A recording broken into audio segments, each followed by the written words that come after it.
मैं Arjun sir chemistry my dream में आपका फिर से वेलकम करता हूं। और आज जो चैप्टर 3 का जो हमारा टॉपिक होगा, चैप्टर 3 जो क्लास 11 के लिए है, periodic classification of elements and periodicity in property, ये चैप्टर 3 है। इसी का जो टॉपिक्स है वो देखिए, periodic properties of elements, number of elements in a period. तो ये तो आज का टॉपिक है, लेकिन इसके पहले जो हमने आपसे डिस्कस किया था उसको जरा मैं जल्दी से रिकैप कर दूं, क्योंकि अपडेट रहना बहुत ज़रूरी है। क्योंकि मान लीजिए आप पढ़ते जा रहे हैं, लिखते जा रहे हैं, ये सब कुछ ठीक है, लेकिन सबसे बड़ी बात है कि जो चीज़ आप पढ़ लेते हैं उसको क्या आप याद रख पाते हैं कि नहीं, वो सबसे ज़रूरी है। क्योंकि मान लीजिए कि आपका पूरा नोटबुक भर गया, सारा कलेक्शन हो गया, लेकिन वो आपके दिमाग तक अगर नहीं उतरा तो फिर आपको एग्ज़ाम में फ़ायदा कैसे होगा। तो इसके लिए क्या करना है, अपडेट होना ज़रूरी है। और अपडेट रहने के लिए प्रैक्टिस हमेशा चाहिए, और प्रीवियस वर्क जो है उसको तो 1-2 बार देख लेना बहुत ज़रूरी है। इसीलिए मैं 2-3 मिनट के लिए आपको रिकैप कर दूं कि हमने इसके पहले क्या पढ़ाया। हमने आपको मॉडर्न पीरियोडिक टेबल का कॉन्सेप्ट दिया, जो किसने दिया था, मोसले ने दिया और नील बोर्स ने दिया, जिसका कि basis for the arrangement of elements क्या था, एटॉमिक नंबर था। और चूंकि एटॉमिक नंबर का ही जानते हैं कि इलेक्ट्रॉनिक कॉन्फ़िगरेशन होता है, इसीलिए सारा जो अरेंजमेंट ऑफ एलिमेंट्स था वो एटॉमिक नंबर पर बेस्ड है और इलेक्ट्रॉनिक कॉन्फ़िगरेशन पर बेस्ड है। उसके लिए हमने क्या क्या निकाला था, याद होगा आपको, ग्रुप नंबर निकाला था, पीरियड नंबर निकाला था, ब्लॉक्स ऑफ एलिमेंट्स जो है वो हमने कंफर्म किया था। और आपको याद होगा वो किस क्वेश्चन के लिए था, location of elements in periodic table, या फिर आप बोल सकते हैं कि justify the position of elements in periodic table. तो उसके लिए 3 तरह का जस्टिफिकेशन आपने दिया था, एक ब्लॉक के टर्म में, how to confirm the block of element, दूसरा ग्रुप नंबर, और तीसरा क्या था, पीरियड नंबर। तो हर एक के लिए पीरियड नंबर जो है मैक्सिमम n वैल्यू से होता है। ग्रुप नंबर के लिए हर एक ब्लॉक का रूल दिया हुआ है कि S ब्लॉक के लिए आप ग्रुप नंबर कैसे निकालते हैं, ns का जो इलेक्ट्रॉन होता है ns ऑर्बिटल में उससे आप निकालते हैं। p ऑर्बिटल के लिए, मतलब p ब्लॉक्स के लिए ग्रुप नंबर आप कैसे निकालते हैं, तो p ब्लॉक के लिए जनरल इलेक्ट्रॉनिक कॉन्फ़िगरेशन के बेस पर आप निकालते हैं, उसमें number of electron in ns and np orbitals को देखते हैं, और लास्ट में 10 उसमें क्या कर देते हैं, ऐड कर देते हैं, वो ग्रुप नंबर निकल जाता है। और डी ब्लॉक के लिए जो हम लोग ग्रुप नंबर कंफर्म करते हैं उसके लिए क्या देखते हैं, number of electron in n-1 d orbitals and ns orbital, दोनों के ऑर्बिटल के इलेक्ट्रॉन्स को ऐड कर देते हैं और डी ब्लॉक एलिमेंट्स का ग्रुप नंबर निकल जाता है। और एफ ब्लॉक एलिमेंट्स के लिए तो कोई खास रूल है नहीं, इसीलिए सारे एलिमेंट्स को ग्रुप 3 में हम लोग क्या कर देते हैं, प्लेस कर देते हैं। ठीक है, तो इस तरह से हमारा क्या निकल जाता है, ग्रुप नंबर, पीरियड नंबर और ब्लॉक ऑफ एलिमेंट निकल जाता है। ब्लॉक निकालने के लिए हमने आपको पहले ही बताया हुआ है, एक बार फिर से सुन लीजिए। कहता है कि block of element is confirmed by the filling of last electron of the element in particular subshell और ऑर्बिटल। तो लास्ट इलेक्ट्रॉन जिस ऑर्बिटल में भरता है उसी के आधार पर ब्लॉक ऑफ एलिमेंट कंफर्म हो जाता है। चलिए, तो ये तो हुई पुरानी बात, जिसका प्रैक्टिस आप बार बार करते ही होंगे और फिर कर लेंगे। लेकिन आज का जो टॉपिक है वो हमारा काफ़ी इम्पोर्टेंट टॉपिक है, जो कंपटीशन पॉइंट ऑफ व्यू से आपको देखा जा रहा है, पेरियोडिक प्रॉपर्टीज ऑफ एलिमेंट्स और है number of elements in a particular period. तो इसके लिए देखिए पेरियोडिक प्रॉपर्टीज ऑफ एलिमेंट्स के लिए हमारे पास में कुछ प्रॉपर्टीज हैं और ये प्रॉपर्टीज को हम लोग क्या करते हैं वो देखिए।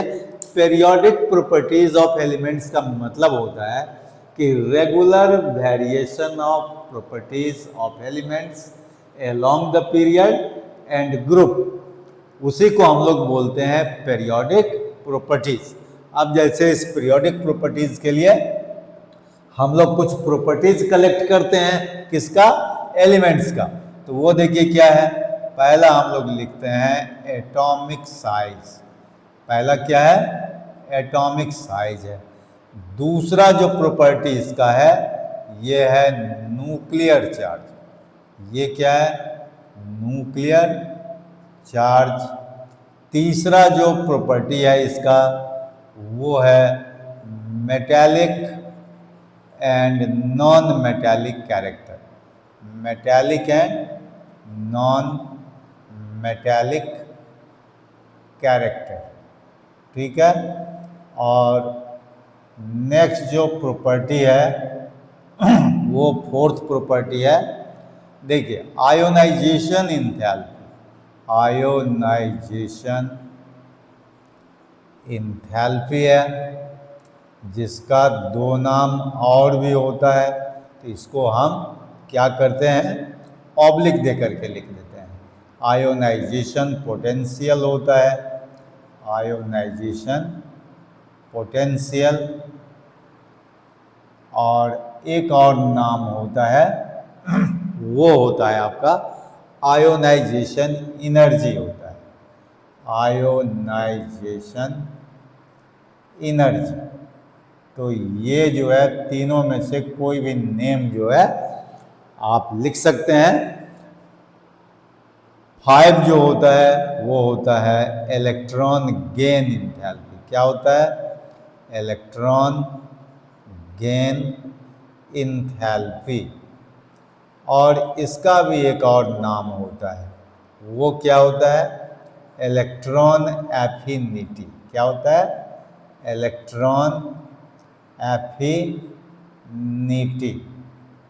तो ये होता है। और छठा जो आपका होता है वो होता है इलेक्ट्रोनिगेटिविटी। इलेक्ट्रोनिगेटिविटी।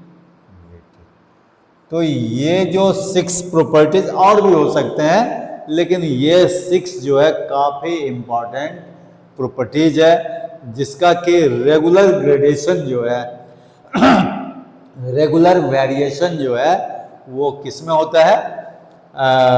पीरियोडिक टेबल में along the period when we move from left to right and along the group when we move from top to bottom. तो याद रखिए कि ग्रुप में हमेशा टॉप टू बॉटम मतलब ऊपर से नीचे की ओर, और पीरियड में हमेशा हम लोग लेफ्ट टू राइट मूव करते हैं। अब इसके लिए देखिए हम एक तो सिंपल जो है यहाँ पर एक डायरेक्शन दे देते हैं। देखिए लेफ्ट टू राइट के लिए हम यहाँ पर पीरियड लिख देते हैं और टॉप टू बॉटम के लिए हम यहाँ पर ग्रुप दे देते हैं, ठीक है। अब देखिए एटॉमिक साइज का क्या वेरिएशन होता है। तो एटॉमिक साइज के लिए अब देखिए यहाँ पर हम लोग क्या कर दें, यहाँ पर लिख दें एटॉमिक साइज। अब एटॉमिक साइज ये प्रॉपर्टी हो गया। पीरियड में कहता है कि ये डिक्रीज कर रहा है, ये पीरियड में क्या कर रहा है? डिक्रीज कर रहा है। और ग्रुप में क्या करता है? ये इंक्रीज करता है। तो ये तो हो गया कि आपने लिख दिया कि भाई पीरियड में atomic size decreases while in A group it increases. लेकिन इसमें रीजन क्या है वो सबसे ज़्यादा इम्पॉर्टेंट है, क्योंकि अगर आप रीजन नहीं देते हैं तो फिर क्या होता कि रीजनिंग बेस्ड क्वेश्चन जो है वो आप नहीं कर पाएंगे। तो atomic size decreases while we move from left to right in a period. इसकी वजह क्या है? Because nuclear charge increases. Nuclear charge क्या होता है?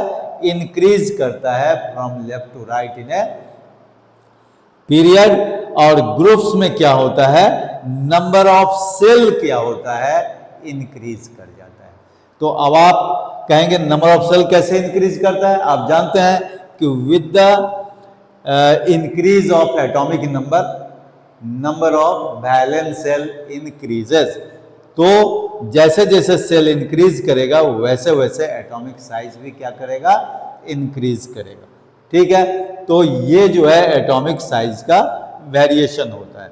तो याद रहे एटॉमिक साइज ग्रुप में घटता है, इसकी वजह क्या है, न्यूक्लियर चार्ज का बढ़ जाना, क्योंकि वहां पर वैलेंस सेल में कोई मतलब इंक्रीज नहीं होता है। वैलेंस सेल का जो है वो ज्यों का त्यों रहता है। जो भी वैलेंस सेल आप लीजिए, देखिए से फॉर एग्जांपल आप अगर हम यहाँ पर देखिए पीरियड नंबर की बात करें, तो अगर हम देखिए थर्ड सेल तक जाते हैं, तो मान लीजिए कि अगर थर्ड सेल आपका वैलेंस सेल है, valence shell is third shell, तो अगर हम यहाँ पर सोडियम से लेकर के सोडियम, मैग्नीशियम, एल्युमिनियम, सिलिकॉन, इस तरह से अगर हम लोग आगे बढ़ें तो आप देखते होंगे कि सोडियम में क्या होता है, 11 इलेक्ट्रॉन है, तो 2 8 1 होगा।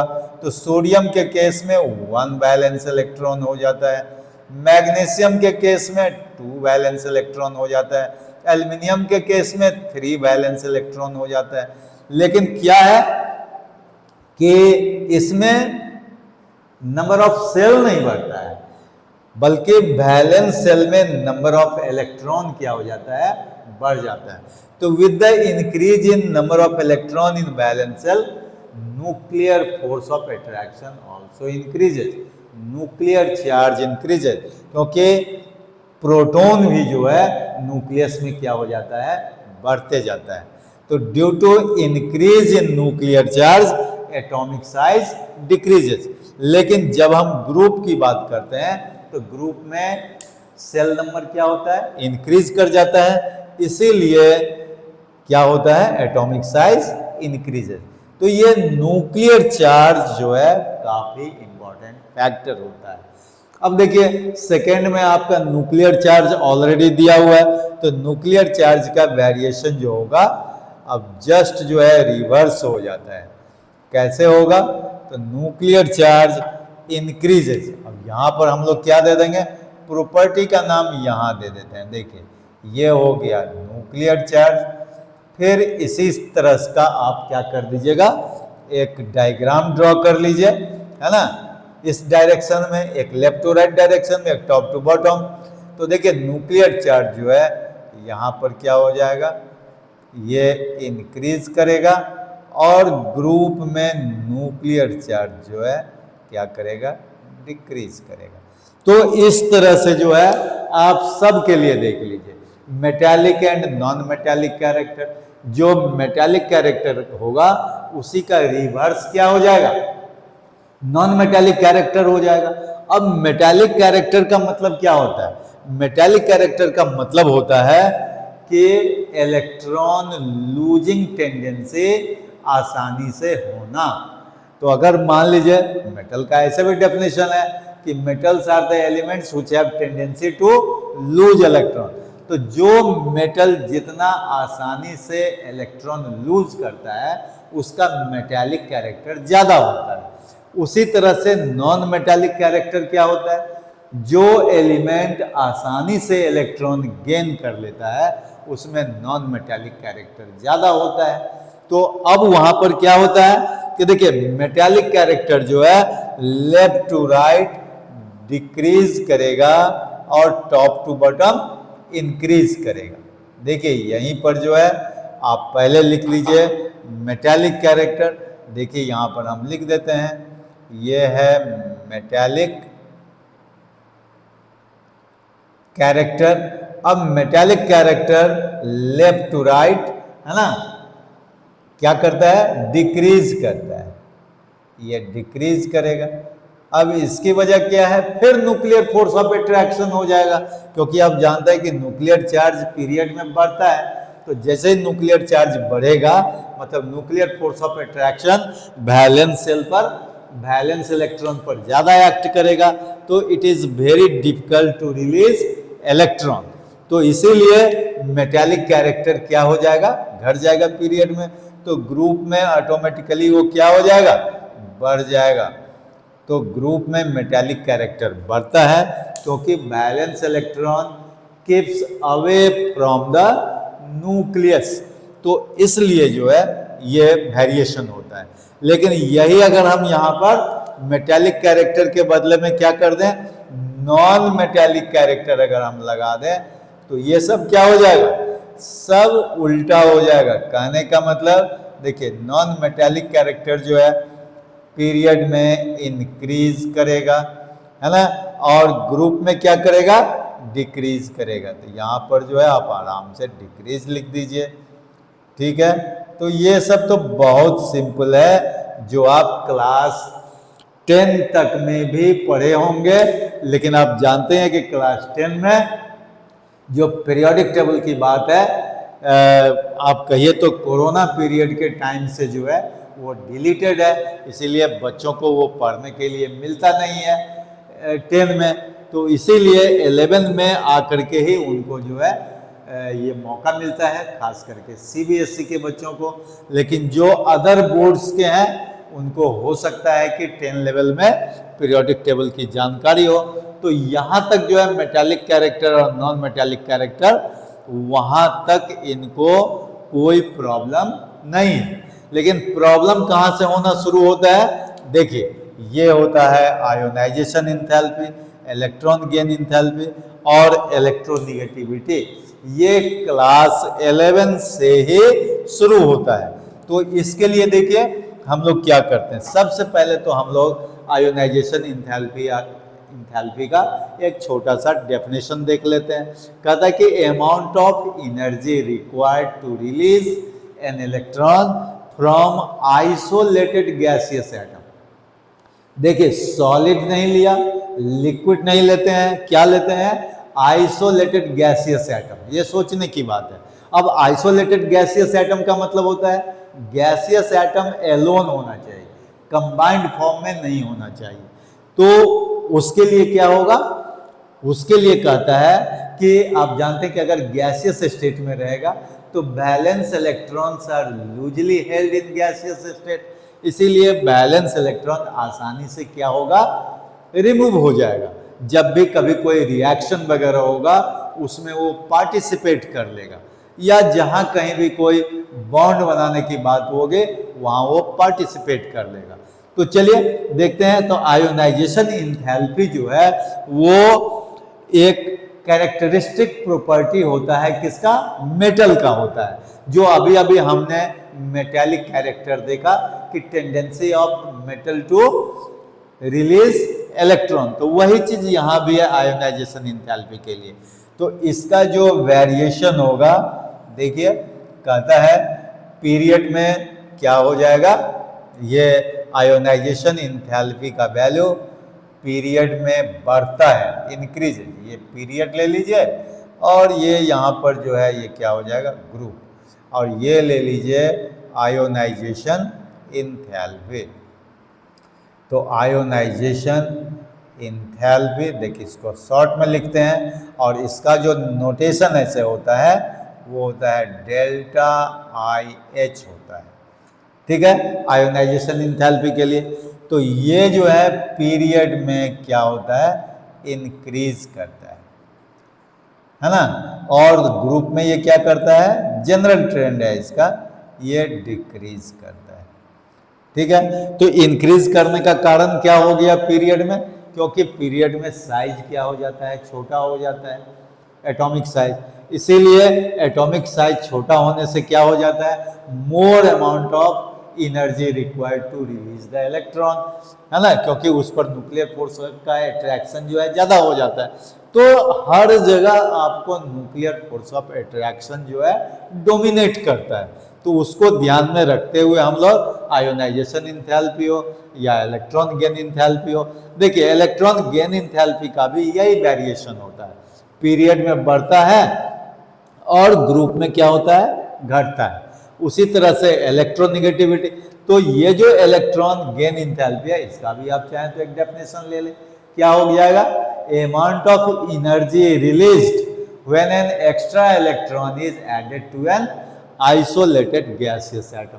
इसमें था कि one electron is removed, electron is removed from isolated gaseous atom, और यहां पर है extra electron is added to an isolated gaseous atom. तो एक दूसरे के ऑपोजिट में ये काम कर रहा है। लेकिन जब वैल्यूज की बात होती है तो आप जानते हैं कि आयोनाइजेशन एंथैल्पी जिस एलिमेंट का ज्यादा होगा उसका लोअर टेंडेंसी होगा इलेक्ट्रॉन को रिलीज करने का। लेकिन वही अगर इलेक्ट्रॉन गेन एंथैल्पी की बात करेंगे तो कहता है कि element with greater electron gain enthalpy has higher tendency to gain electron easily। ठीक है, तो इसीलिए इस दोनों को डिफाइन तो आप कर ही रहे हैं, लेकिन एक्सप्लेनेशन में बहुत ही सावधानी रखना होगा, क्योंकि आयोनाइजेशन एंथैल्पी आप जानते हैं कि ट्रेंड तो दोनों का सही है, एक ही है, पीरियड में ये भी बढ़ता है, ग्रुप में घटता है ना, दोनों का सेम ट्रेंड है पीरियोडिक टेबल में। लेकिन जानते हैं कि अगर इलेक्ट्रॉन गेन एंथैल्पी किसी एलिमेंट का ज़्यादा होता है तो उसका ग्रेटर टेंडेंसी है to attract the electron towards it. लेकिन इसका ऑपोजिट में आयोनाइजेशन एंथैल्पी है, कहता है किसी एलिमेंट का अगर आयोनाइजेशन एंथैल्पी ज़्यादा हो जाएगा तो this will have lesser tendency to release electron from the balance shell. खैर ये तो हो गया आयोनाइजेशन एंथैल्पी और इलेक्ट्रॉन गेन एंथैल्पी की बात। अब देखिए इलेक्ट्रोनेगेटिविटी, इसका भी ट्रेंड यही होता है। क्या होता है? पीरियड में ये इंक्रीज करता है और ग्रुप में क्या करता है? डिक्रीज करता है। तो यहाँ पर तीनों हम लोग ऑब्लिक दे करके लिख लेंगे। ये इलेक्ट्रॉन गेन एंथैल्पी की बात है जिसको हम लोग डेल्टा EgH से लिखते हैं, और एक ठो इलेक्ट्रोनिगेटिविटी है जिसको हम लोग En से इंडिकेट करते हैं। ये होता है इलेक्ट्रोनिगेटिविटी, है ना।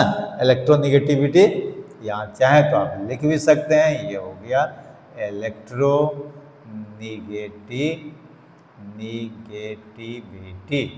ठीक है, तो ये जनरली En से हम लोग इसको इंडिकेट करते हैं।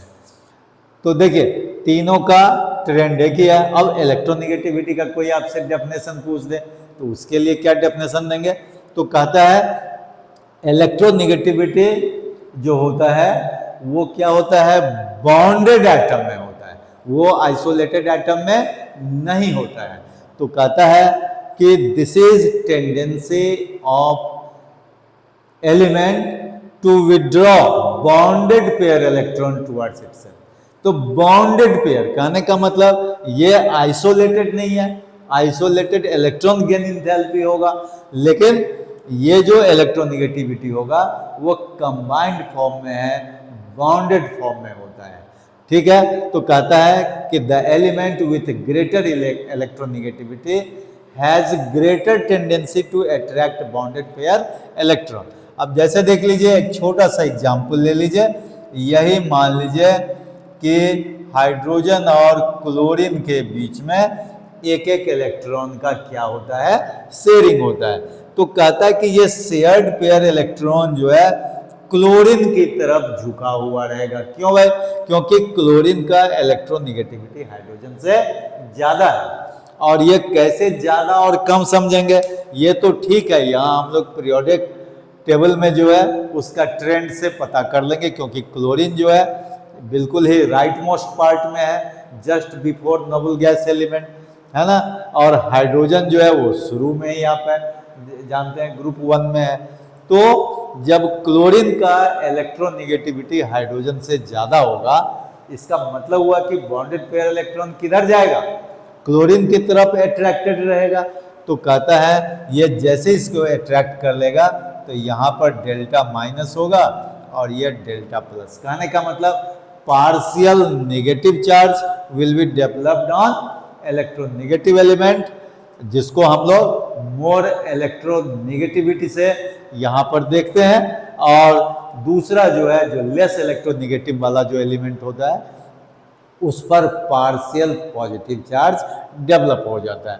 तो ये इलेक्ट्रोनेगेटिविटी की जो खासियत है वो बॉन्डेड पेयर किसमें होता है, बॉन्डेड एटम में होता है, आइसोलेटेड एटम में नहीं हो सकता है। इसीलिए यहाँ पर एक क्वेश्चन भी होता है कि distinguish between electron gain enthalpy and electronegativity, तो आसानी से आप डिस्टिंग्विश भी कर सकते हैं। तो चलिए ये सब सारा हो गया आपका पेरियोडिक प्रॉपर्टीज ऑफ एलिमेंट्स, है ना।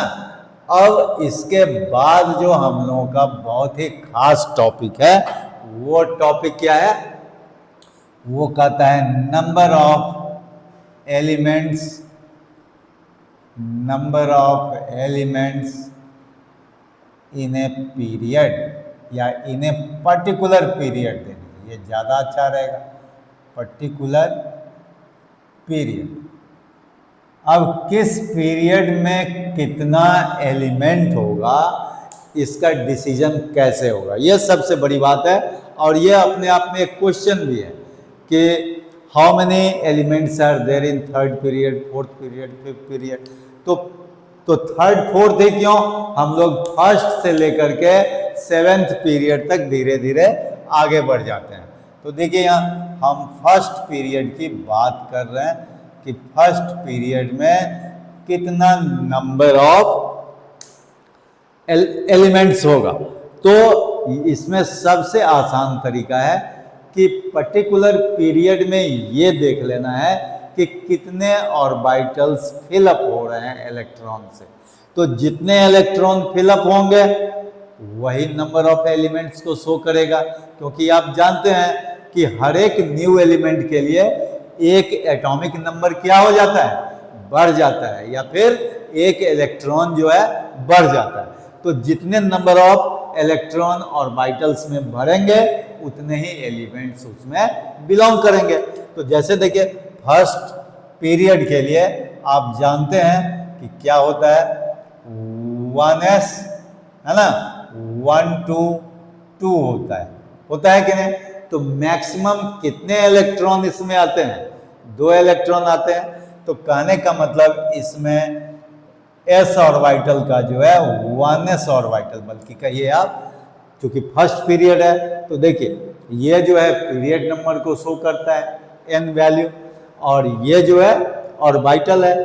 तो फर्स्ट पीरियड में 1s ऑर्बिटल का फिलिंग होता है, और 1s ऑर्बिटल में मैक्सिमम कितना इलेक्ट्रॉन हो सकते हैं, तो मैक्सिमम 2 इलेक्ट्रॉन भरते हैं। देयरफॉर नंबर ऑफ एलिमेंट्स जो होगा इसमें कितना होगा, 2 हो जाएगा। तो 2 एलिमेंट इसमें होंगे। देखिए फर्स्ट पीरियड में आप जानते हैं कि हाइड्रोजन और हीलियम होता है। तो हाइड्रोजन 1s1 और हीलियम क्या होता है, 1s2 होता है। मतलब 2 एलिमेंट जो है इसमें भरेगा। उसी तरह से देखिए सेकेंड पीरियड आपके लिए है। अब सेकेंड पीरियड में क्या क्या ऑर्बिटल भरेगा, पहले ऑर्बिटल को कंफर्म करना होगा। तो देखिए इसमें 2s होता है और 2p होता है, ठीक है। तो 2s 2p देखिए सब सेकेंड पीरियड को शो कर रहा है। तो 2s 2p जो है ना, इसमें कितने ऑर्बिटल्स हो जाएंगे, तो 2s में हो गए 1 ऑर्बिटल जिसमें 2 इलेक्ट्रॉन। पहले ऑर्बिटल्स को कैलकुलेट कर लेते हैं, और जितने ऑर्बिटल्स होंगे उसको डबल कर देंगे तो क्या हो जाएगा, नंबर ऑफ इलेक्ट्रॉन हो जाएगा। तो 2s में 1 ऑर्बिटल और 2p में हो जाएंगे कितने ऑर्बिटल, 3 ऑर्बिटल्स हो जाएंगे। टोटल कितने ऑर्बिटल हो गए, 4 ऑर्बिटल्स हो जाएंगे। तो 4 ऑर्बिटल्स इक्वल टू हो जाएंगे 4 × 2 इक्वल टू 8 इलेक्ट्रॉन, और 8 इलेक्ट्रॉन का मतलब हो जाता है 8 एलिमेंट्स। तो इस तरह से आप अगर कैलकुलेट कर लें तो किसी भी पीरियड के लिए कितने नंबर ऑफ एलिमेंट्स होंगे वो आपको डिसाइड करने में कोई प्रॉब्लम नहीं होगा। उसी तरह से अगर मान लीजिए हम थर्ड पीरियड की बात करते हैं।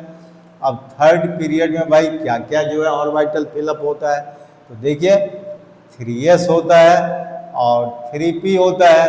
अब आप कहेंगे 3p के बाद तो 4s आता है, वो तो फोर्थ पीरियड में चला जाएगा, इसीलिए थर्ड पीरियड में दो ही ऑर्बिटल फिलअप होता है। कौन कौन? 3s and 3p।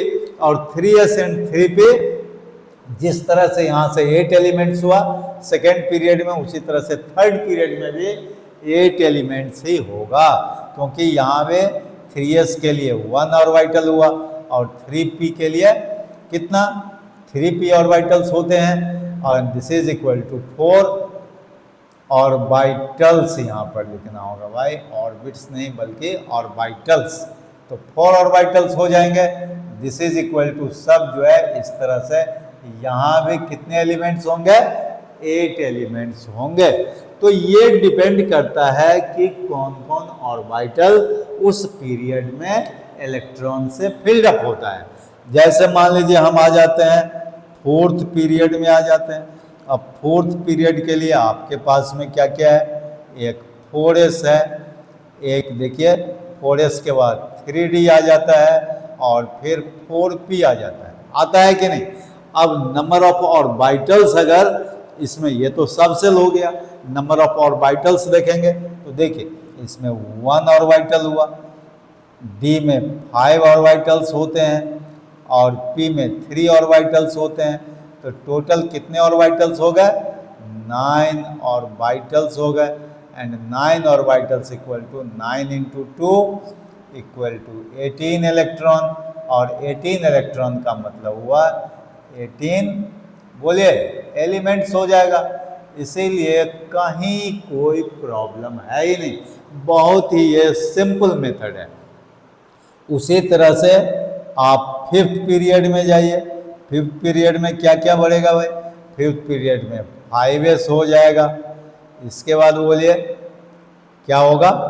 फिर 4d हो जाएगा और फिर 5p हो जाएगा। बहुत ही सिंपल सा फंडा है।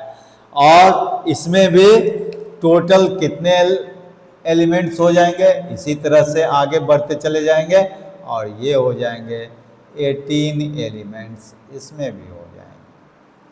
ठीक है, तो यहाँ भी वही 9 ऑर्बिटल्स होगा, और 9 ऑर्बिटल्स का मतलब 9 टू जा 18 इलेक्ट्रॉन्स, और 18 इलेक्ट्रॉन्स का मतलब होता है 18 एलिमेंट्स। उसी तरह से देखिए जब हम लोग सिक्स्थ पीरियड में आते हैं, ये काफ़ी इम्पॉर्टेंट है सिक्स्थ पीरियड के लिए, और ये जो है आपका ये एनसीईआरटी क्वेश्चन भी है। आप देखेंगे तो सिक्स्थ पीरियड में देखिए क्या क्या भरता है। ये 6s भर जाता है, 4f भरता है, इसके बाद 5d भरता है और फिर 6p भर जाता है। तो बताइए टोटल जो है कितने ऑर्बिटल्स फिल्ड अप होते हैं? तो 1s में हो गए 1, f में हो गए 7 और d में हो गए 5 और p में हो गए 3। टोटल कितने ऑर्बिटल्स हो गए? ये देखिए 16 ऑर्बिटल्स। अब 16 ऑर्बिटल्स का मतलब क्या होता है? मैंने बताया हुआ है, 16 इंटू 2 कर दीजिए, that is equal to 32 electron, which is equal to 32 elements हो गए। तो इस तरह से आपका जो है हर एक पीरियड के लिए, है ना, आप total number of elements calculate कर सकते हैं। उसी तरह से आप देखिए जैसे आपका यहाँ पर आ गया, फर्स्ट में 2 है, सेकंड में 8 है ना, थर्ड में भी 8 है, फोर्थ में 18 है, फिफ्थ में 18 है, सिक्स्थ में 32, तो सेवेंथ में भी 32 होने की संभावना होगी, लेकिन वो अभी इनकम्प्लीट है, ये तो आपको मालूम है। तो चलिए कोई बात नहीं, आप इस तरह से number of elements in particular period जो है आप जान गए। और ये क्वेश्चन काफ़ी जो है इम्पॉर्टेंट होता है एकेडमिक पॉइंट ऑफ व्यू से भी और कंपटीशन पॉइंट ऑफ व्यू से भी। ठीक है, तो इस तरह से जो है हम लोग जो आज का हमारा टॉपिक था उसको हम लोग आराम से पढ़ लेते हैं। आई होप कि ये सारा कुछ आपके दिमाग में सेट कर गया होगा। बस केवल आप जो है केमिस्ट्री माय ड्रीम को ओपन करके अपना जो है प्रैक्टिस करते रहिए घर बैठे, और कहीं कोई प्रॉब्लम लेने की ज़रूरत नहीं। कहीं भी कोई कंफ्यूजन हो आप हमारे कमेंट सेक्शन में शेयर कर दीजिए, आपको जो है उसका आंसर धीरे धीरे मिल जाएगा। और उतना ही नहीं, अब तो समझ लीजिए कि एक तरह का आपका नोट्स भी तैयार हो रहा होगा। फिर भी मैं कोशिश करूंगा कि केमिस्ट्री माय ड्रीम जो हमारा चैनल है उसमें जो है मैं नोट्स भी धीरे धीरे आपको सेंड कर देता हूँ, ठीक है। तो और कोई प्रॉब्लम नहीं होना चाहिए। Okay, all the best, thank you.